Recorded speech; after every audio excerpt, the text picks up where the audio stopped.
Krishna Krishna Hare Hare Hare Rama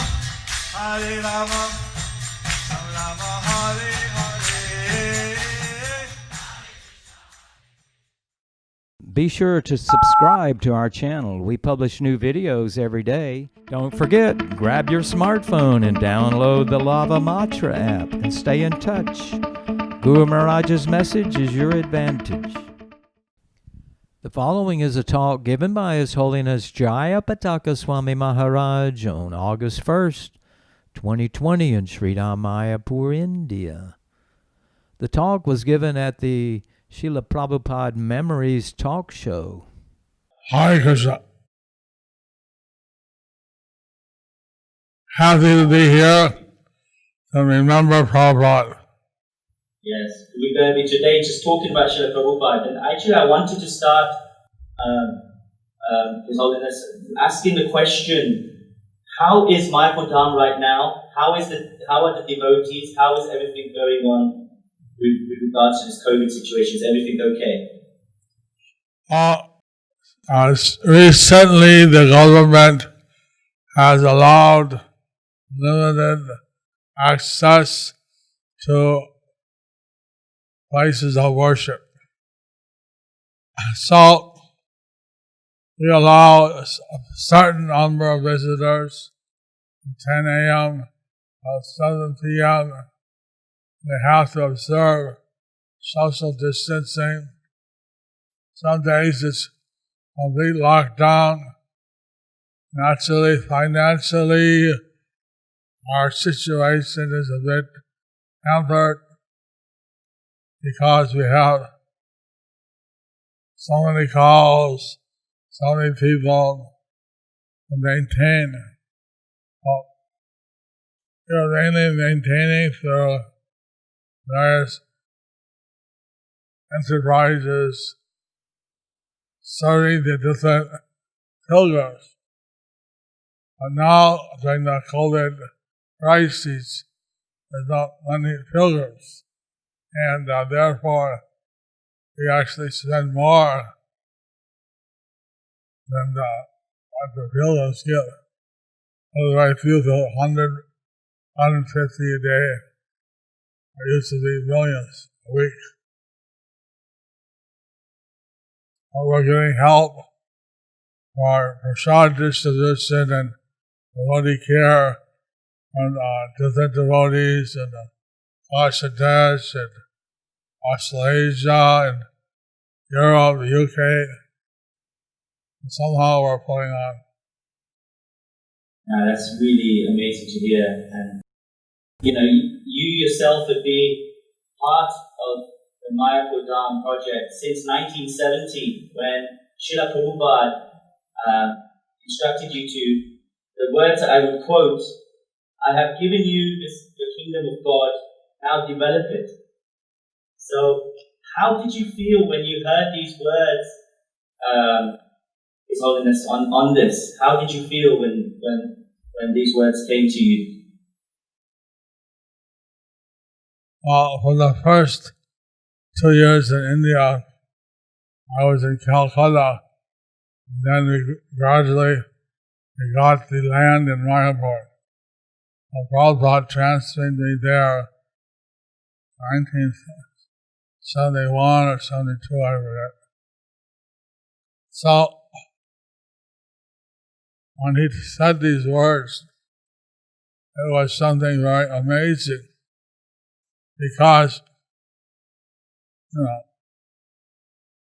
you don't think that you can develop a spiritual world. You think that it's an impossible task. But Prabhupada, he gave me many unlimited services. And I've been trying to develop Mayapur Dham. And I've been having a lot of God brothers, God sisters, different devotees have been helping me and have been dedicated to carrying out Prabhupada's vision.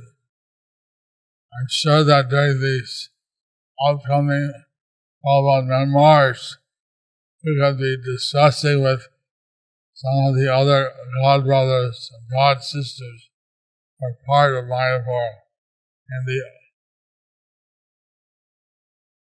beginning days. I was very inspired to be in the holy town of Mayapur. And naturally, when Prabhupada said that he developed that, it was overwhelming experience. Prabhupada's idea was that we do something wonderful here. He said we would have 50,000 people. We'd have 25,000 residents and 25,000 daily guests. So at that time, we're living in a grass hut. That hut is still there, and we had 5 or 6 devotees. So the idea of having 25 devotees then was something beyond imagination. But Prabhupada, he said, no, we're living in a grass hut, and he said, this hut is in the mode of goodness. This hut made of bamboo, grass, it's in the mode of goodness. We're building guest houses out of stone, brick, sand, cement, steel. This is the mode of passion. But who will stay in grass huts? To have a successful project, we need to have facilities to house the devotees from all over the world. He was saying this was his United Nations of the spiritual world. So, he had a great vision. Today we have 7,000 devotees living in Mayapur. So from 5, 7,000. That's now having 25,000, it doesn't seem so impossible anymore. 100%. Wow. That's so amazing. So this grass hut was made of goodness, in the mode of goodness. So are we talking about the Bhajan Kutir here? Yeah. Yes. I don't know if people can understand what I say, because I had some strokes. Part of my face is paralyzed. If people have difficulty understanding what I say, send a message to the interviewer, and I gotta have. If anyone's having trouble, please do message through, and then we'll try and arrange that facilities. But you're coming out clearly here, Raj. Thank you so much today. So just on that basis, if I can zone in onto that grass hut, the Bhajan Kutir, in those days, on that, if you can take this back, when you started this mindful project with some of the devotees there, I gather you were seeing a field, and Srila Prabhupada, and was this Bhajan Kutir there already, and how did that specific part, and how was living there like when Srila Prabhupada used to come? Oh, there was nothing here before. It was a paddy field. And then they built a grass hut so that devotees would stay. And there were some devotees who stayed here, and I would come from Calcutta and bring them some money and help. At that time, there was the Bangladesh War, and Pakistan, India were at war, and that's when Bangladesh was previously known as East Pakistan, and Murtazar Rahman was the liberator, revolutionary, and so at that time they had the Calcutta vehicles, had the headlights painted black on the top half, and there was a prohibition for foreigners to leave Calcutta. So I had to sneak out to Mayapur by the train, cover my head, and visit them and give them some basic finance to tie them the next week. So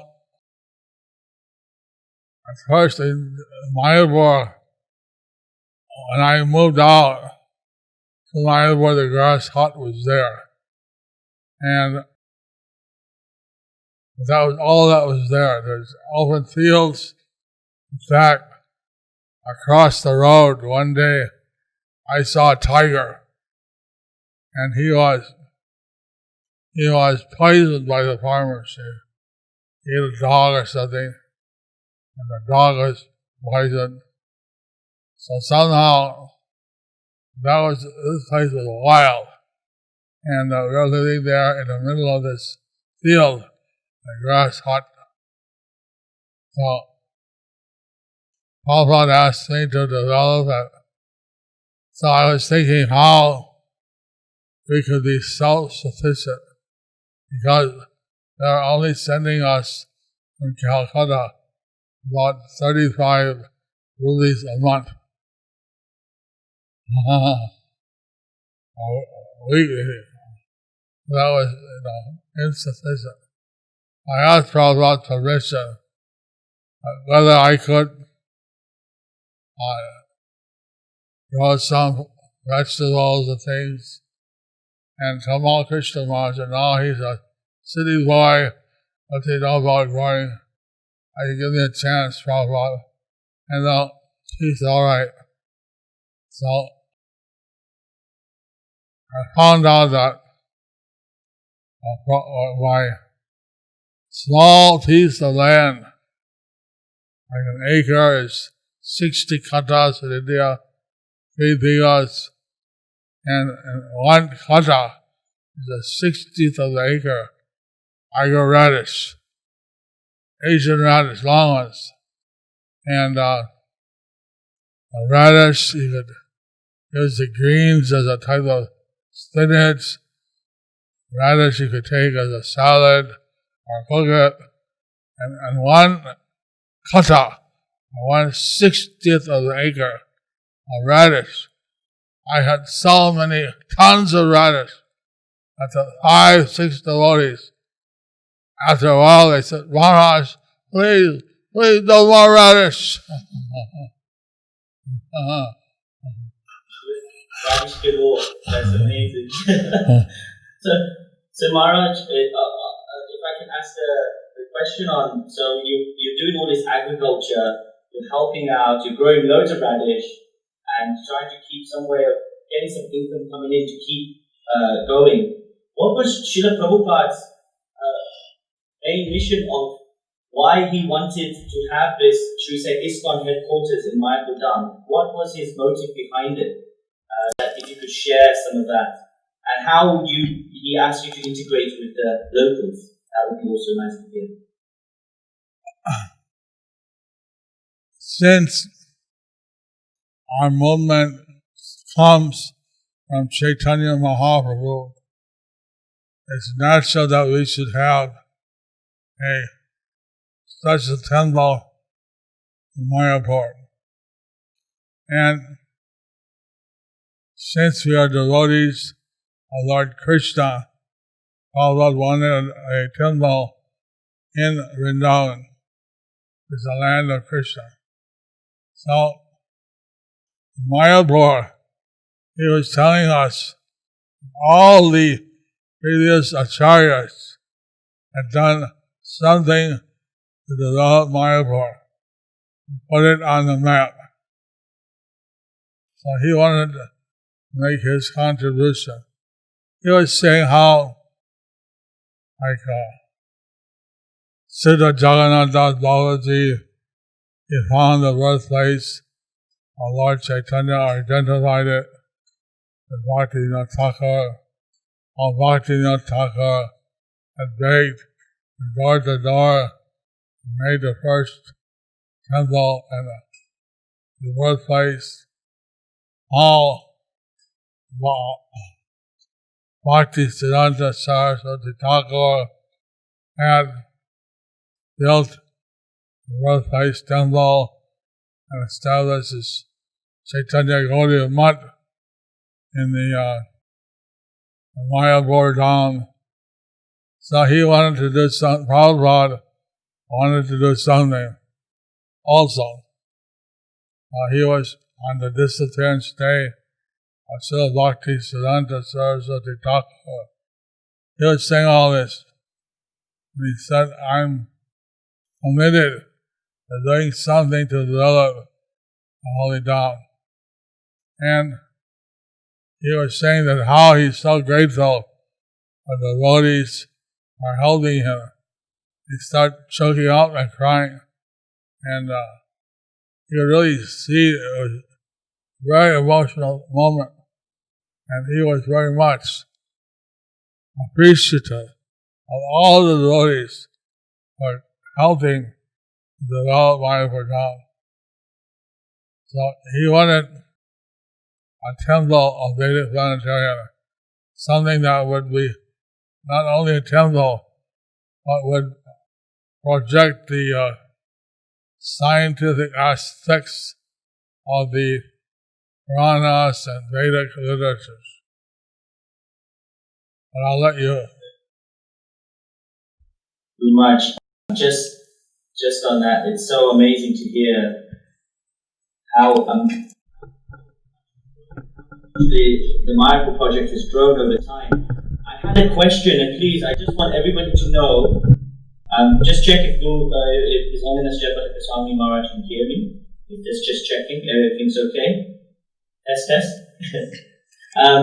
So I just want to just say to everybody that's online, we have at the moment around 260 from the different platforms that are come online. So thank you everybody for joining and listening here to the Prabhupada Nectars that we are trying to broadcast.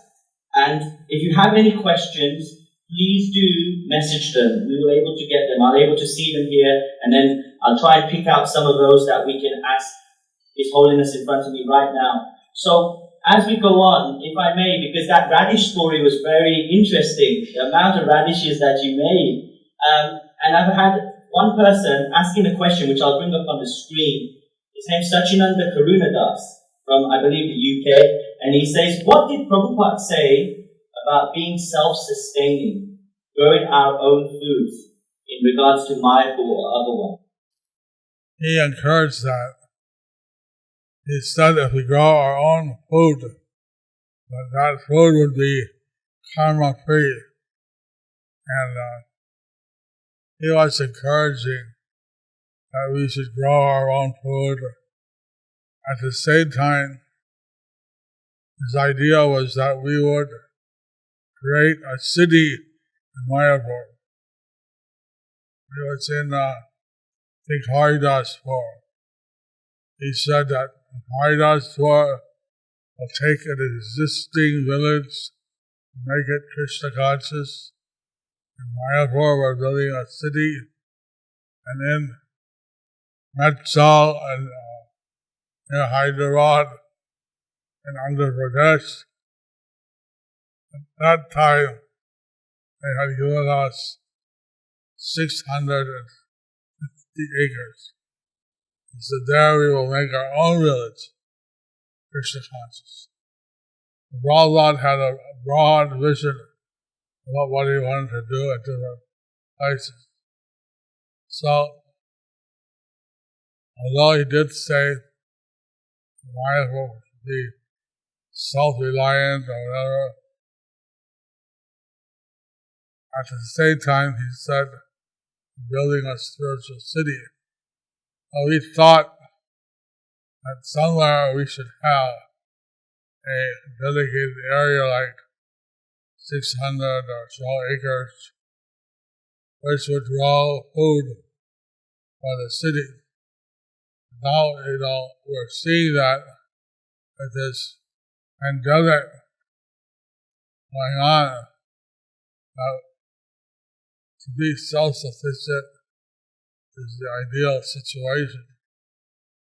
At least we should provide for the deities, for the core devotees, and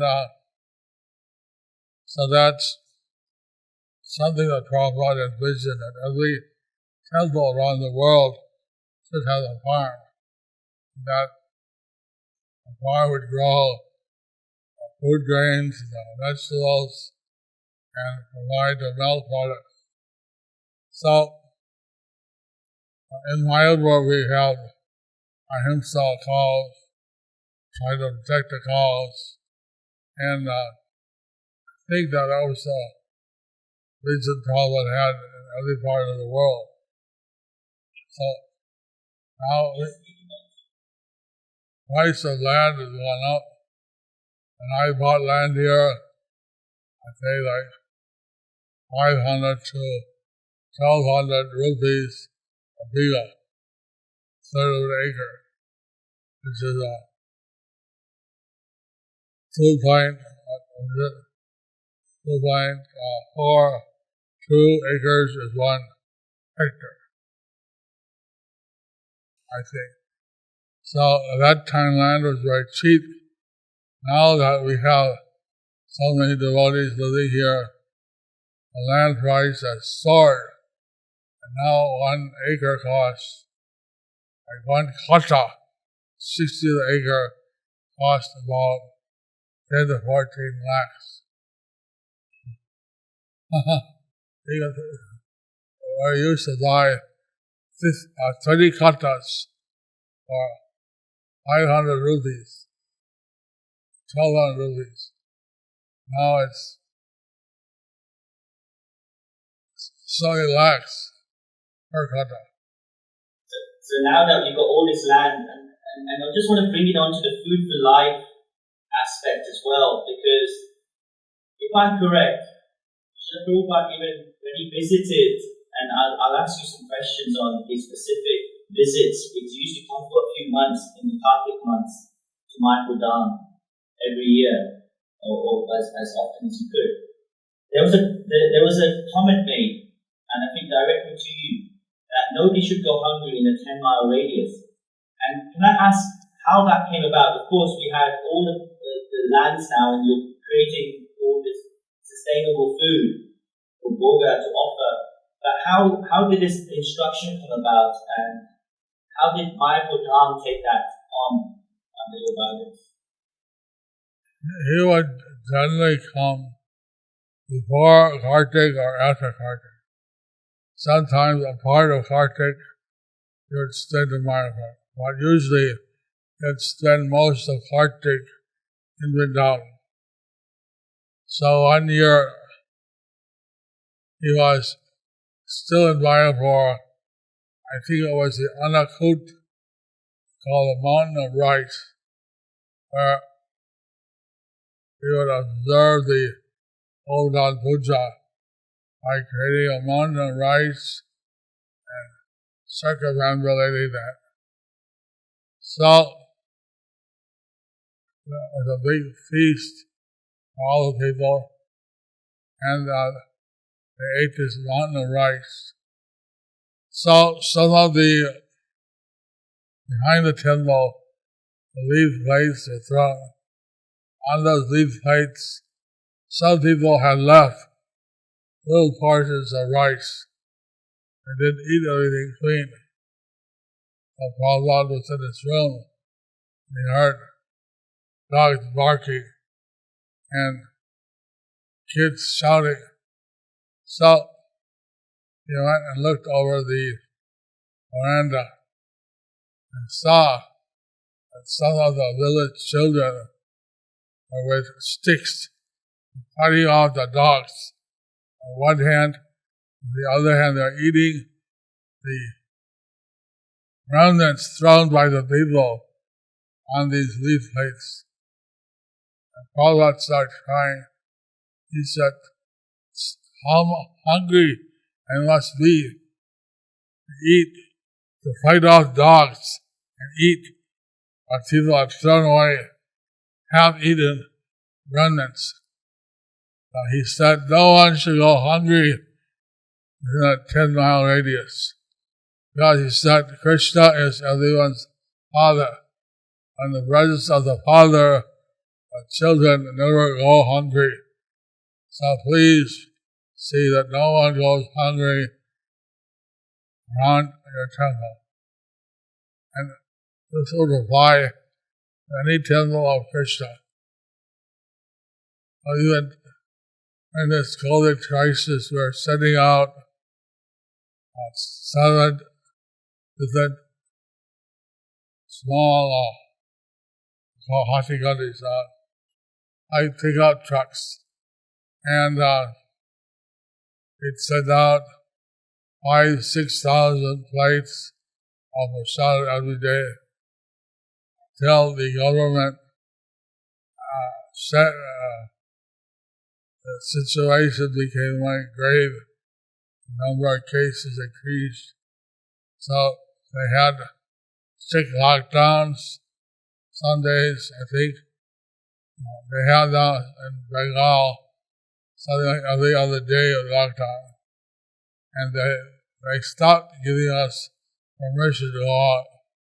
So even giving out prasada on the normal days from our temple and from the Jagannath temple.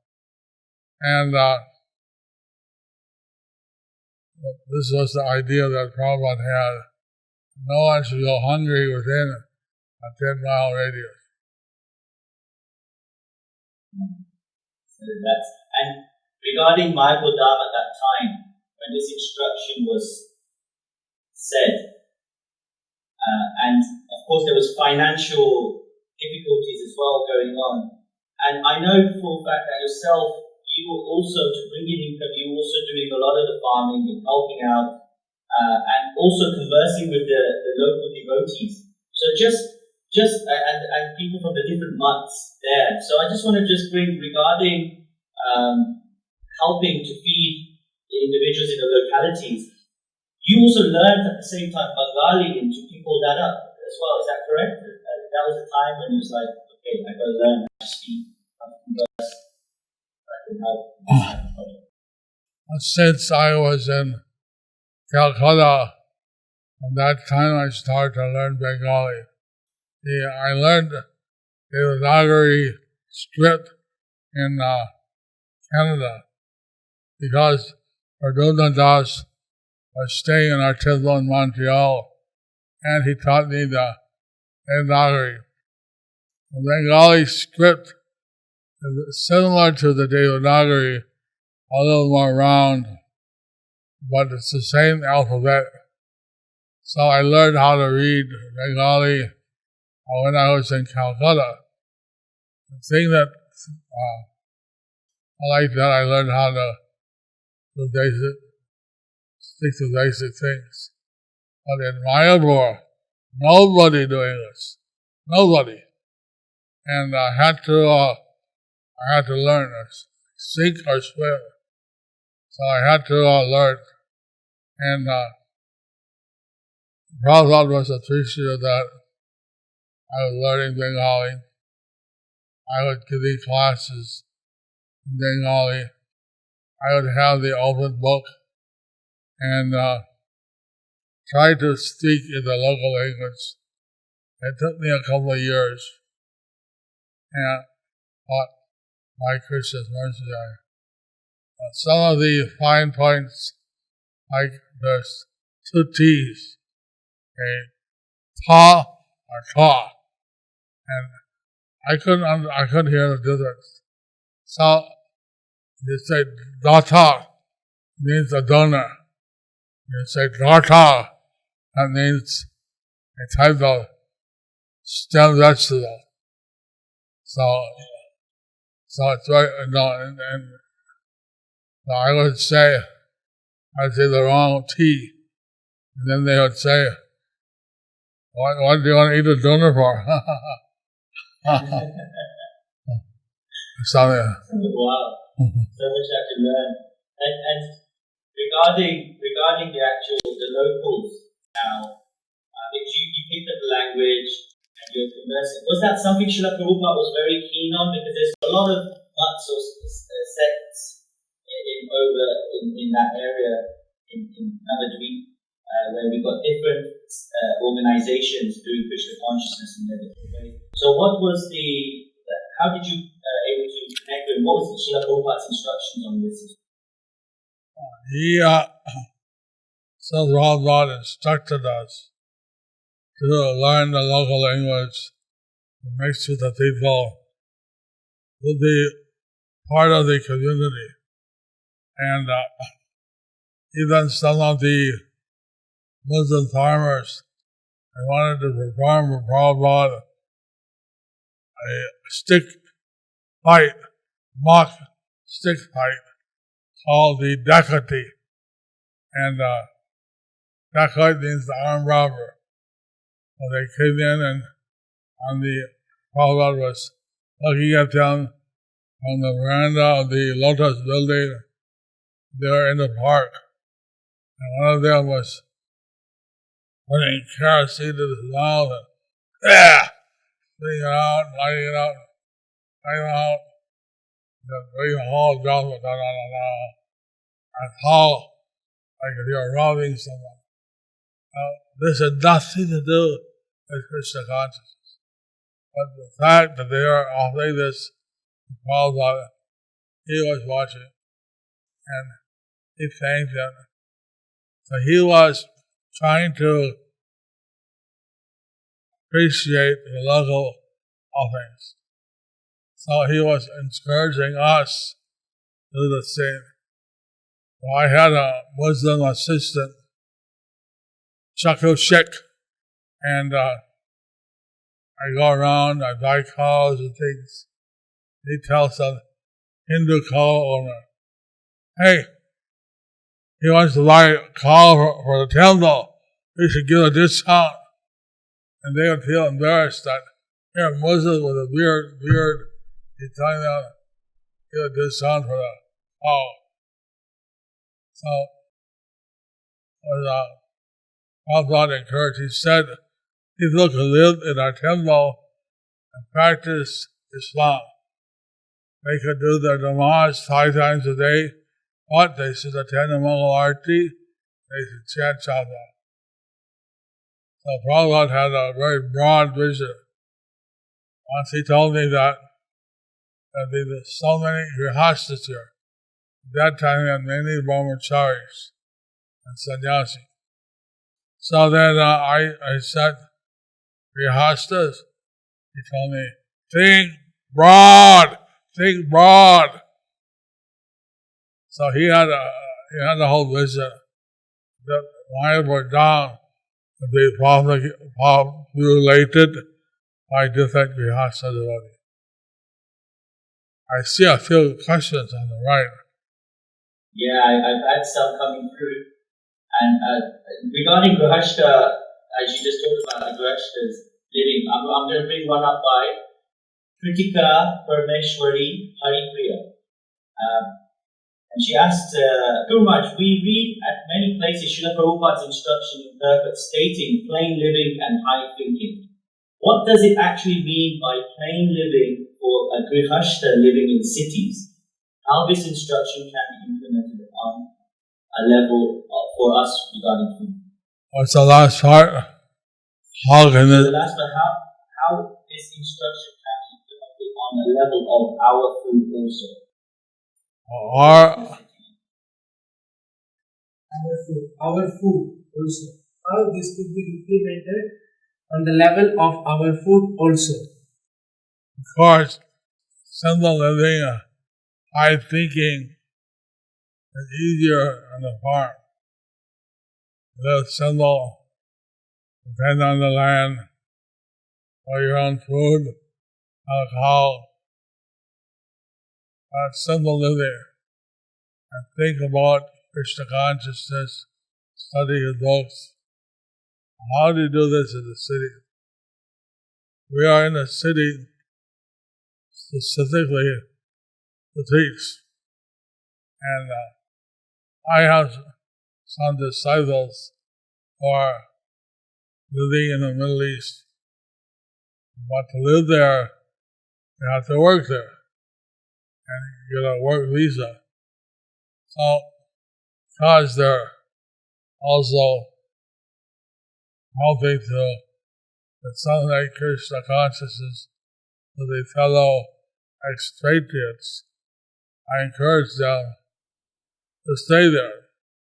And so if the people living in the temples can living in the cities help in disseminating Krishna consciousness, help the temples, help the development of bhakti, viksha, etc. That is a high thinking about it. As far as plain living, the point is that we don't need a lot of luxury items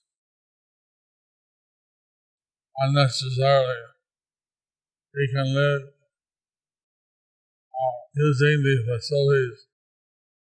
But the main thing is to offer everything we eat to Krishna. We don't, like Prabhupada was saying, we don't need a lot of artificial items. We can live a little simple. But the main thing is to offer what we eat to Krishna. Prabhupada was encouraging that. Those who lived on the farm, they could actually live very simple. I heard that in Hungary they have a farm. They live very simple. So,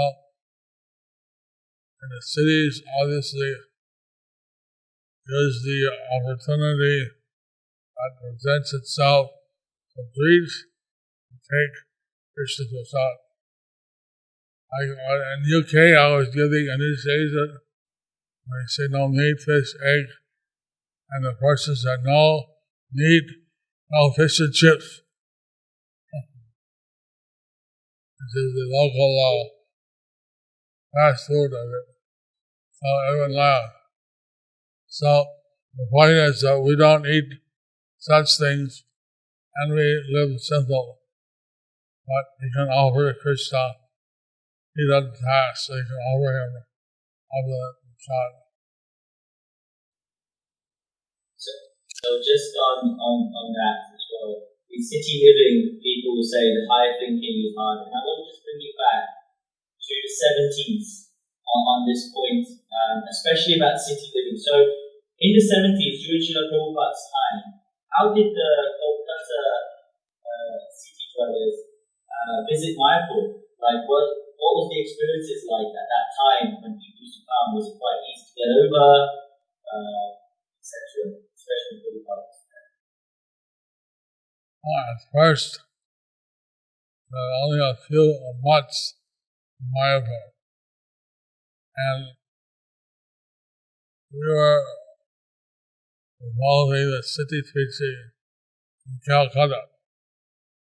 So that time, Prabhupada wanted to buy land in Mayapur because he wanted devotees to come, especially on the appearance day of Lord Chaitanya, to visit Mayapur. So I went there with Prabhupada, and he looked at the different lands, and he was not getting any help from his godbrothers. And somehow, some of the Muslim farmers agreed to sell the land to Prabhupada. And so he sent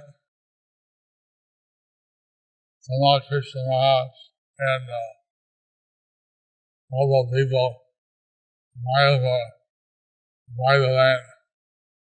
And at that time, I stayed in Calcutta. I was worshiping the deities, Radha, Gopinath. All deities. Prabhupada would initially travel with his own Radha Krishna deity. Later on, when temples had their own deities, and he stopped traveling, and those deities are still in Calcutta, the ones that Prabhupada worshipped. Prabhupada. When Tamal Krishna Maharaj came back, then he told Prabhupada, the land is yours. I was so happy. So, at one point, he thought maybe he won't get land in Mayapur. And he talked at that time with the Saivite of the Advaita temple in Shantipur, Saka Goswami. And he was talking with him that maybe he'll make his world headquarters Shantipur. But got land in Mayapur.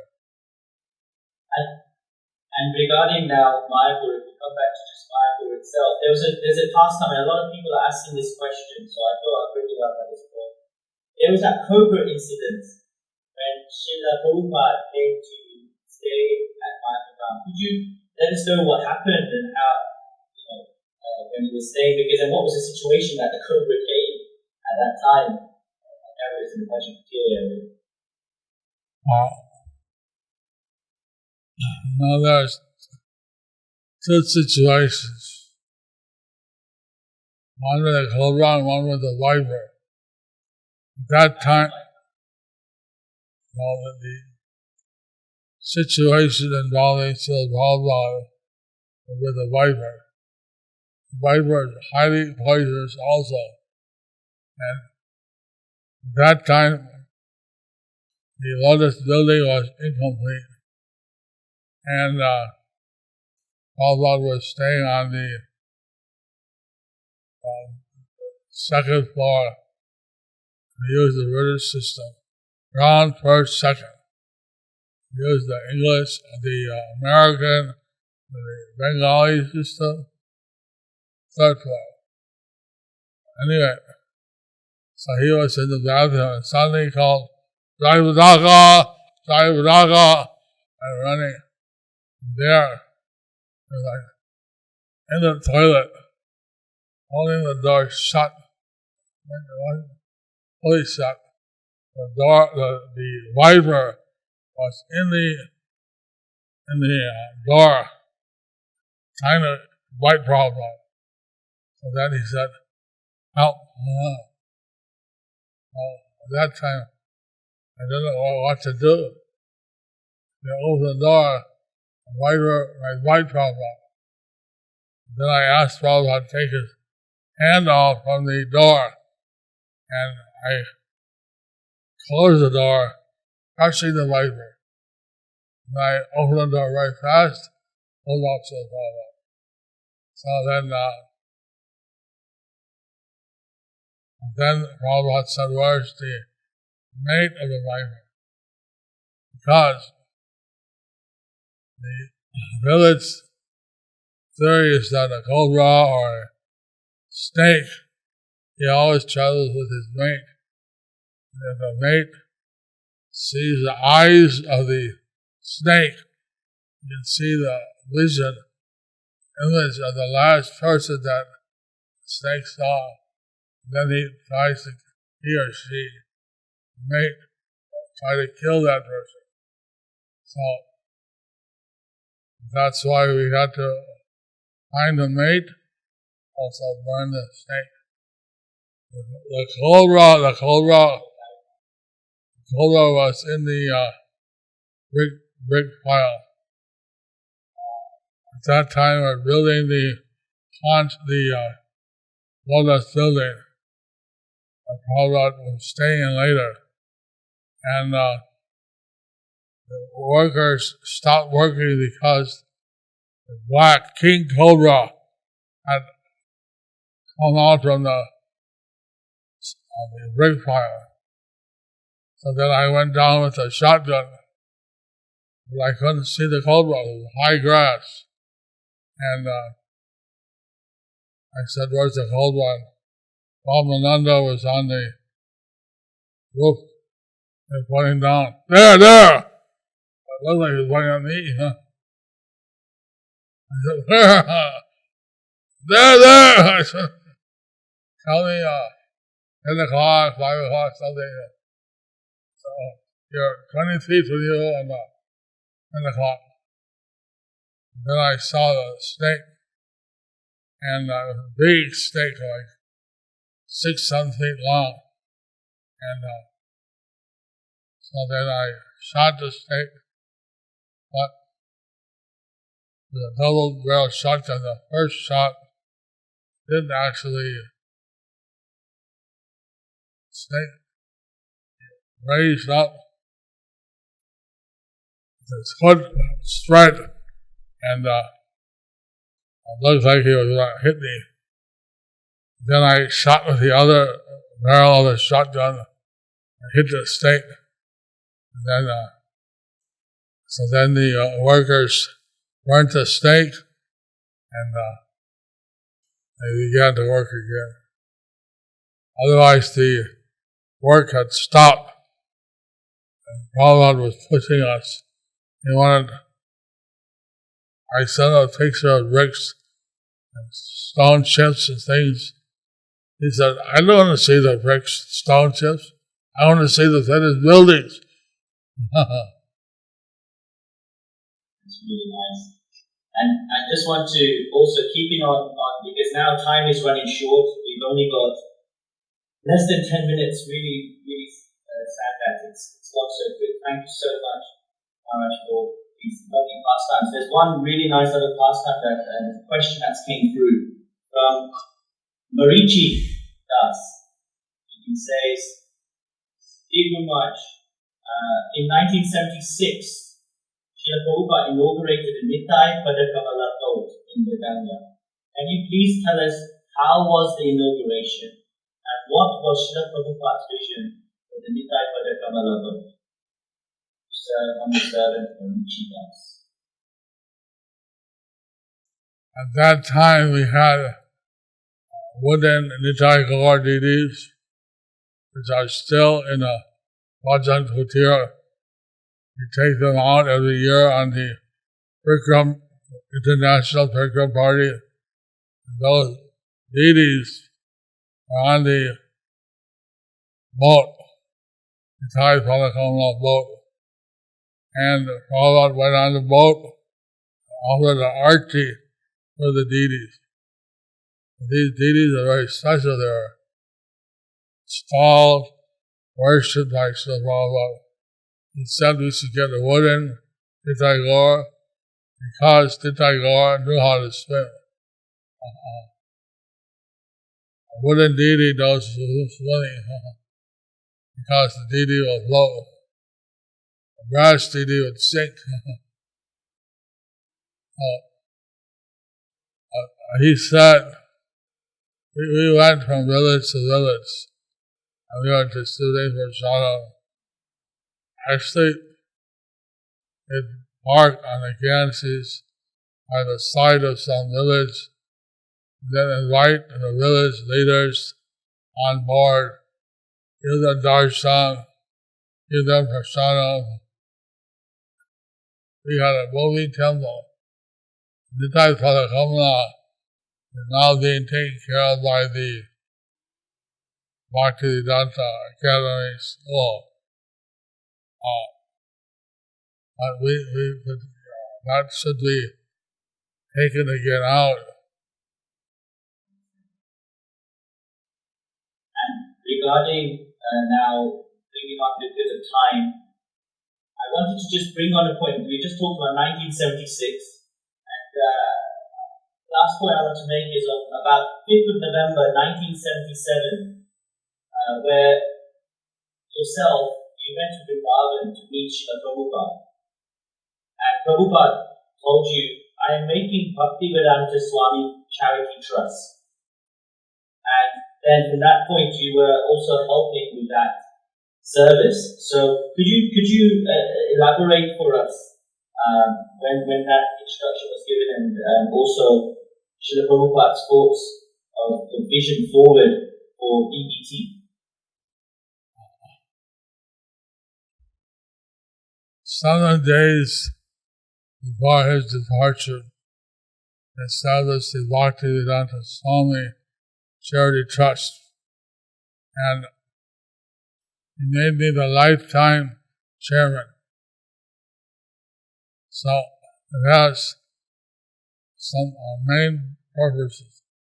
One is to develop the Navadip Vaikrama, Navadip Dhamma. So we've been researching many hidden places in the Vaikrama book mentioned, but we don't know where they are. So I or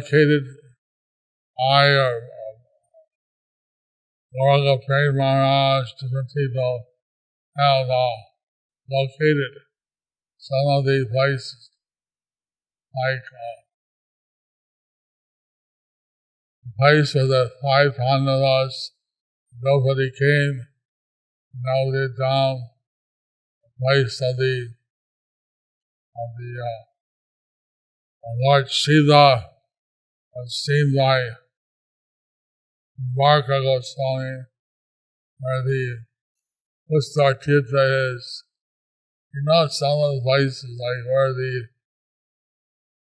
Manashranya, where the different places are. Few places are still hidden. There used to be southern hillocks, where the Sapta Rishi, the southern rishis, and but all those hills were cut down, and now it's all flat land. Hard to find out.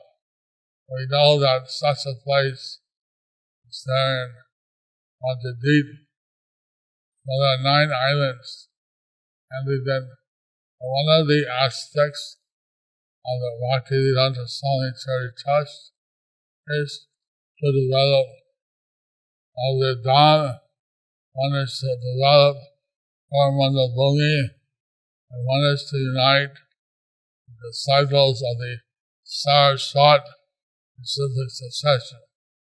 So, Prabhupada had the trust, the 5 ISKCON trustees and 2 trustees being his godbrothers, the Gaudiya Math.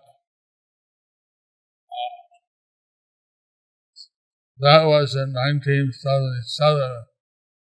In the 40-some years since then, I don't know at least any senior godbrothers are still alive. And as a result, grand disciples of Bhakti Siddhanta Saraswati Bhagavad are members of we still have 2 members of the Bhaktivedanta Swami Charity Trust who are members of the Gaudiya Math. So we're trying to establish the SGDA, Saraswati Gaudiya Vaishnava Association. We have it informally, trying to write a constitution and register it. So this is our effort. I felt like when I was having my liver and kidney transplant, I had a vision of Bhakti Siddhanta Saraswati Thakur, Prabhupada. They are saying that try to unite the Saraswati disciples. So I think that the reason I'm still in the world, one of the reasons is to finish the TOVP, and one of the reasons is also to see that the Saraswati family would be united. For TOVP and also for the Saraswati family to be united. And I'm looking at time, and I've got two questions I'm going to merge together. And so, Sheila, 6:30 plus coming up to 6:30. So we've got 2 minutes left. I just wanted to finish off on when we're talking about BBT. Srila Prabhupada told yourself to distribute 10,000 big books and 100,000 small books every month. And of course, that you did in so many imaginative ways. And is there anything that the audience we've got on, we've got about approximately 200 people that are live, and of course, those that will be listening afterwards. That's the first thing. How can they help in helping fulfill Prabhupada's instruction? And also, secondly, the question of how devotees from all over the world can help fulfill Srila Prabhupada's vision for Mayapur. How can we all serve and contribute in developing Mayapur? So two parts. For them to ask about the 10,000 big books and 100,000 small books, how can we help? And then secondly, how can we help Mayapur down? You can distribute Prabhupada's books anywhere in the world. If you are inspired somehow to distribute books and to help me, then you can tell me that I distribute so many books, and I don't need the credit, but somehow Prabhupada said I should distribute. I don't think that he meant it personally. Of course, some devotees sponsor the Bhagavad Gita for me, and I give that to the tribals and libraries and things. So, some books definitely people sponsor.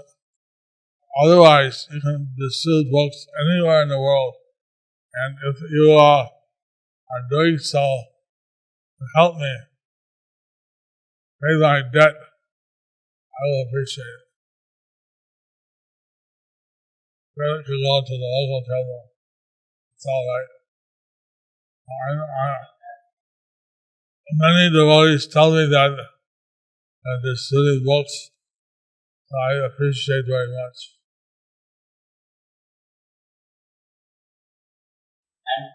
And we're trying to get the information of where you can, we'll put it onto the different channels, how you can send your information on how many books you distributed if you like to contribute to the totals here. That's 10,000 big books, 100,000 small books. And also just a few words, please, if possible, just how can this global community that we've got help serve and contribute to developing Mayapur, which is so crucial to Srila Prabhupada's vision? Well, once this COVID crisis is over, come visit us at Mayapur. That way you can contribute your finances to the temple of Vedic Planetarium, and also our disciples anywhere in the world.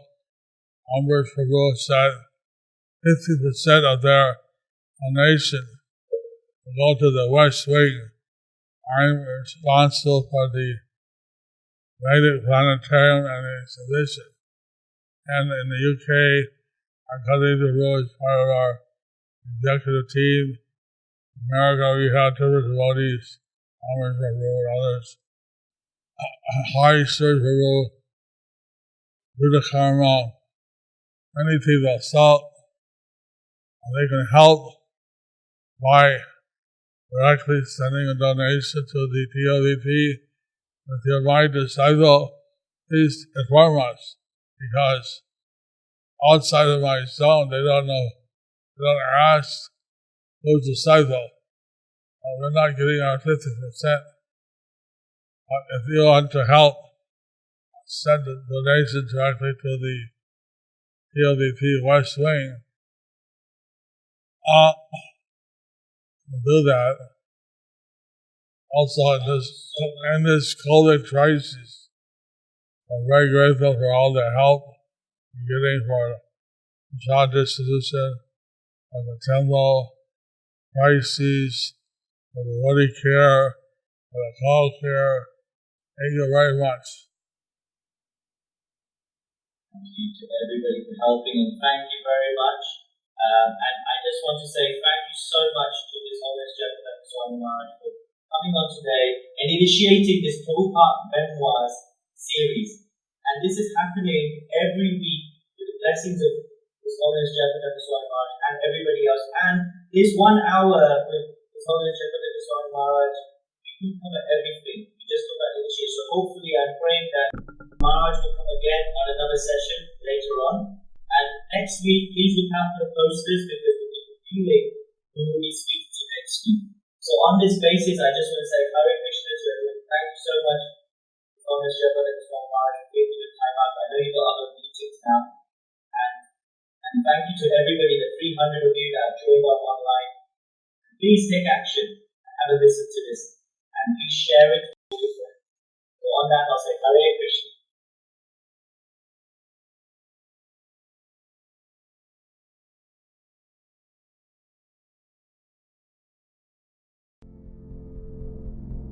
Do you like our ad-free videos? Be sure to subscribe to our channel. We publish new videos every day, and don't forget to like and share our channel.